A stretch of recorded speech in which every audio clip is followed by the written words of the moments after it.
Британский инженер Альберт Гафф успешно трудился в компании Frazer Nash до того момента, пока в середине 30-х она не стала официальным импортером BMW в Великобритании и не начала продавать спортивные немецкие автомобили под своей торговой маркой.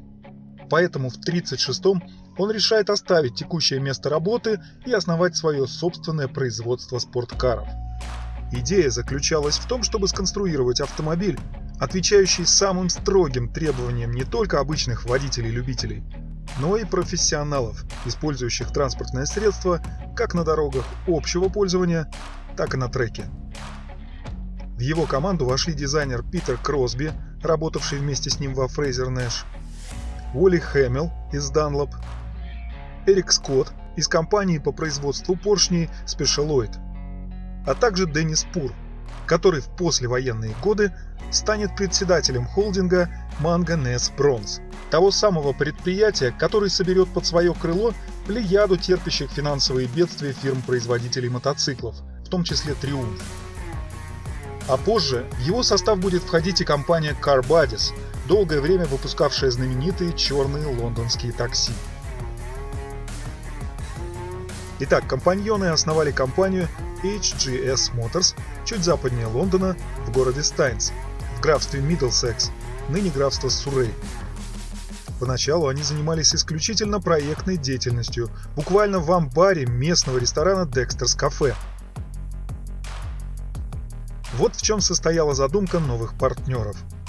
В основу будущего спортивного автомобиля должно лечь инновационное трубчатое шасси с полностью независимой пружинной подвеской всех колес.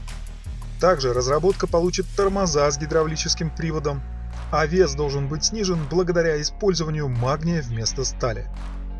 Все эти решения позволили бы их детищу стать первым британским автомобилем со столь продвинутой конструкцией. Идея была настолько амбициозной, что Гаффу удалось заинтересовать проектом одного из ведущих британских автомобильных инженеров своего времени, десятилетия проработавшего в Астон Мартин, Агастуса Чезаре Бертелли, широко известного в автомобильных кругах как Берт. В итоге он и возглавил команду конструкторов, тем более, что к этому времени подоспело и финансирование. Итак, в декабре 1936 года на свет появилась компания Atalanta Motors. Инвесторами вновь образованного предприятия стали гонщик Питер Уайтхед, кстати, будущий победитель Ле-Мана 1951 года, и Нил Уотсон, наследник капитала компании Birma Oils. Он же и стал главой Atalanta Motors.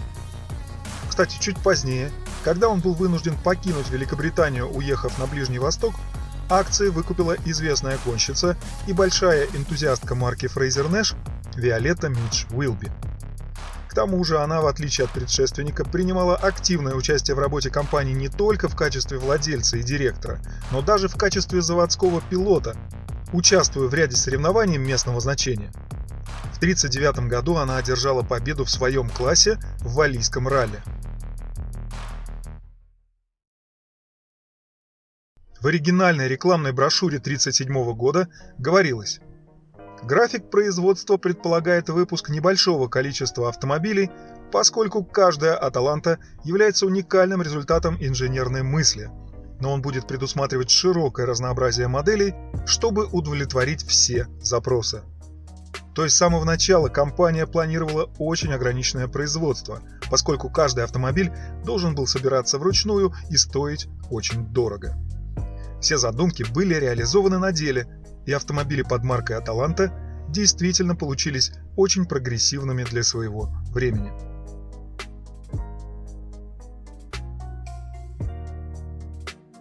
Кузова для Atalanta строились в ателье Эббот из Фарнема. На выбор предлагались 2- или 4-местное купе, открытый 2-местный спортстурер, а также 2- или 4-местное купе с откидным верхом, или другими словами дропхед-купе. В качестве силовых установок использовались 4-цилиндровые двигатели объемом 1,5 либо 2 литра, 78 и 98 лошадиных сил соответственно. Их конструкция включала в себя газораспределительный механизм с цепным приводом, 3 клапана на цилиндр, 2 впускных и 1 выпускной, как у Bugatti, и двойное зажигание. магнетосовмещенная с катушкой зажигания. Это были те самые разработки Гаффа, устанавливавшиеся на некоторые модели Frazer Nash в бытность его работы там. Первые автомобили были ограничены этими двумя вариантами двигателей, но зато в качестве опции для двухлитрового силового агрегата предлагался нагнетатель Эрнот или Центрик. На выбор у клиентов также были две коробки передач: трехступенчатая механическая Warner и четырехступенчатая полуавтоматическая с электромагнитным преселектором Котл. На практике выяснилось, что к силовым установкам Гаффа возникали претензии касательно их надежности, поэтому уже в 1938-м Бертелли настоял на внесении ряда изменений в их конструкцию. Были подготовлены их 8-клапанные версии, а объем самого компактного из них увеличился до 1650 кубических сантиметров. А к концу 1938 года ГАФ договорился с корпорацией Ford о поставке их 12-цилиндрового V-образного двигателя Lincoln Zephyr объемом 4,3 литра мощностью 112 лошадиных сил. В паре с ним поставлялась трехступенчатая коробка передач. Интересным фактом оказалось то, что эти моторы были адаптированы под 6-вольтовую сеть, которая являлась стандартной для американских автомобилей того времени. А в Европе использовали 12-вольтовое оборудование, так что разработчикам пришлось приложить немало усилий, чтобы совместить все эти технологии. К сожалению, начало Второй мировой войны положило конец производству автомобилей, носящих имя Аталанта. Однако до этого момента почти все заказы включали в себя пожелания по установке в автомобиле именно 12-цилиндровые силовые агрегаты. Кстати, в том же 1938 году был разработан вариант с укороченной колесной базой, но было построено всего два автомобиля, один из которых принял участие в Ле-Мане 1938 года, но об этом чуть позже. Вот что писала пресса того времени. Журнал Light Car, опубликовавший результаты дорожного теста в апреле 1939 года, очень восторженно отзывался об Аталанта, отметив высокую степень устойчивости на дороге, а также то, что модель демонстрирует цепкость гоночного автомобиля при прохождении поворотов и при этом практически невозможно вызвать визг шин. А в июльском номере журнала «Мотор» за 1939 год был проведен тест 12-цилиндрового Аталанта, и, по мнению издательства, он оказался автомобилем, представляющим особый интерес для любителей гонок, благодаря прекрасному соотношению мощности и веса, а также независимой подвеске всех 4 колес. Автомобиль обладает выдающимися дорожными характеристиками, а подвеска обеспечивает действительно хорошее сцепление с дорогой в сочетании с исключительным комфортом при езде. Другими словами, это был восторженный отзыв. Из негативных моментов журналисты оставили замечания касательно ограниченного пространства салона. Во время движения возможны случаи, когда пальцы водителя могут быть прижаты к приборной панели не только рычагом переключения передач, но даже рулевым колесом при активном его использовании. Что касается спортивных соревнований, стоит отметить, что Аталанта с переменным успехом участвовала в многочисленных британских гонках. Особенно удачным оказался 1939 год, когда в Шотландии мисс Джон Бродчи стала второй в классе закрытых автомобилей, а затем был завоеван командный приз в Валлийском ралли. А годом ранее, в 1938-м, на 1,5-литровом автомобиле экипаж, состоящий из Чарльза Моррисона и Нила Уотсона, даже выступал в Ле-Мане. К сожалению, болид сошел с дистанции уже на 4-м круге из-за проблем с трансмиссией.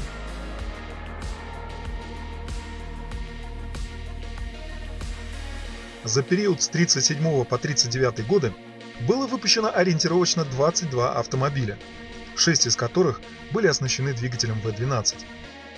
В каких-то источниках можно встретить информацию, что их было 7. Считается, что с подобным мотором до наших дней сохранилось лишь 4 автомобиля.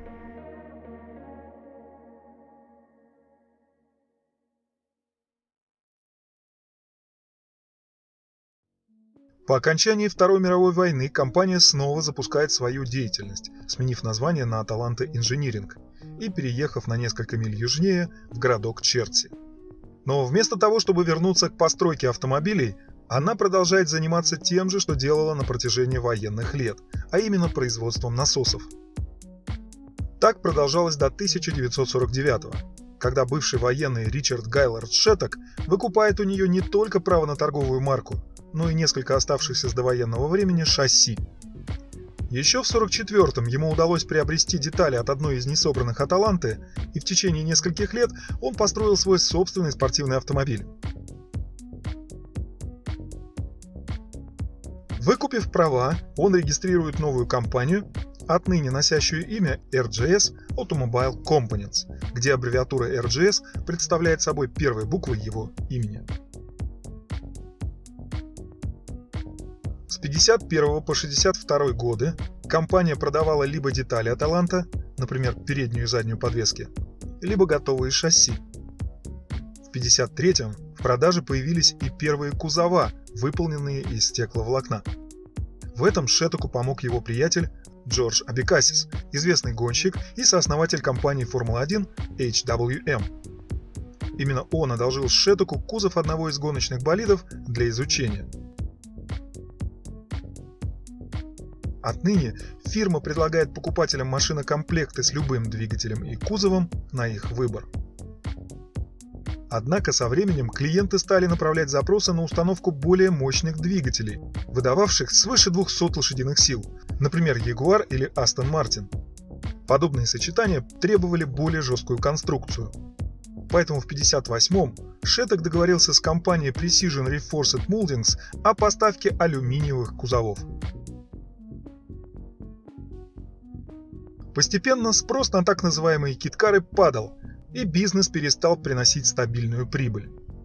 В 1962 году Шетток, построив свой последний болид, решил прекратить свою деятельность.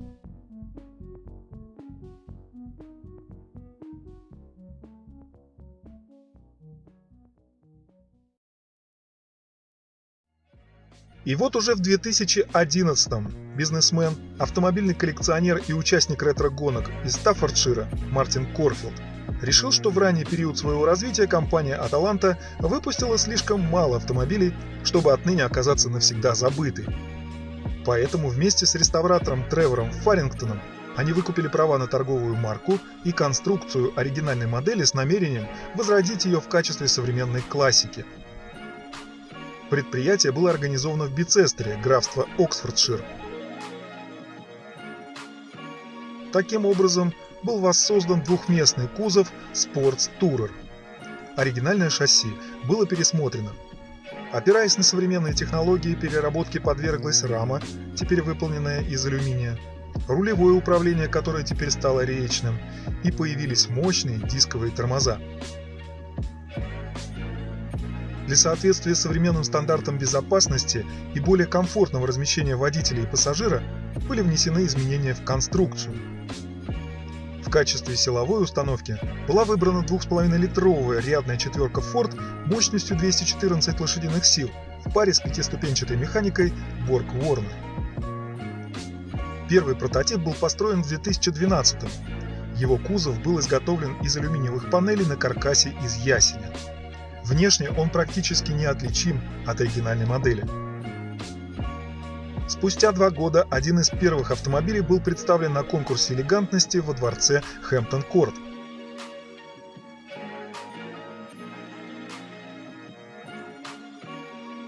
С 2016-го Atalanta Sports Tourer доступна по индивидуальному заказу по цене от 150 тысяч фунтов. Автомобиль, как и в начале 20 века, собирается вручную, поэтому в течение года на свет появляется примерно 10-12 экземпляров.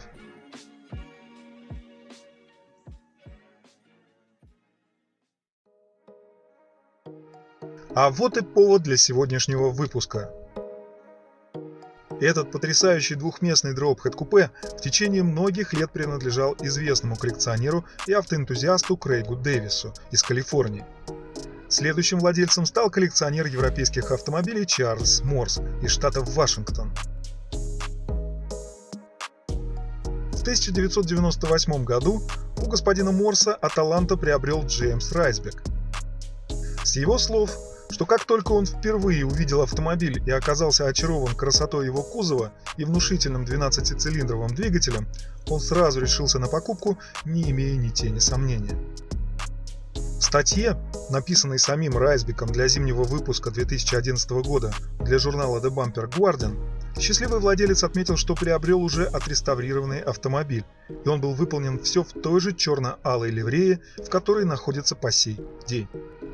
Будучи инженером по профессии, он уделил особое внимание технической стороне.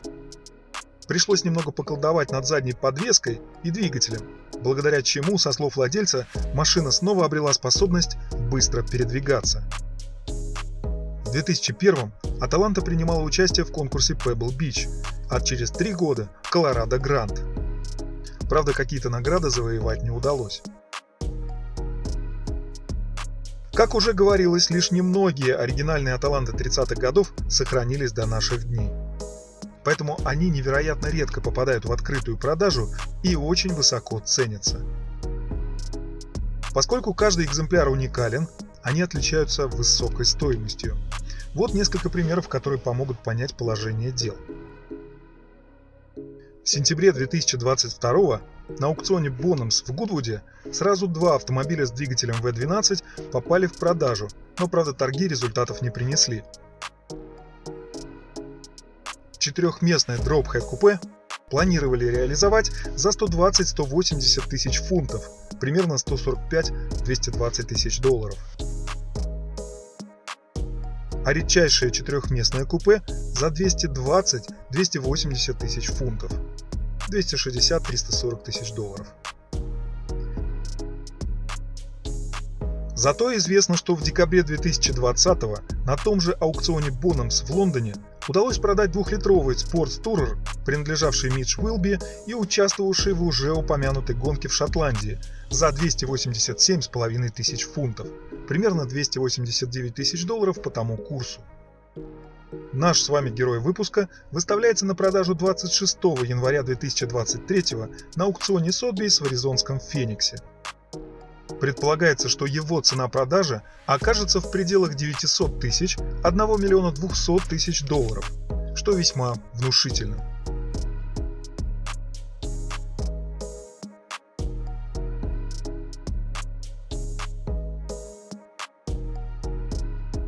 А на сегодня это все. Спасибо, что листаете авторхивы. До встречи.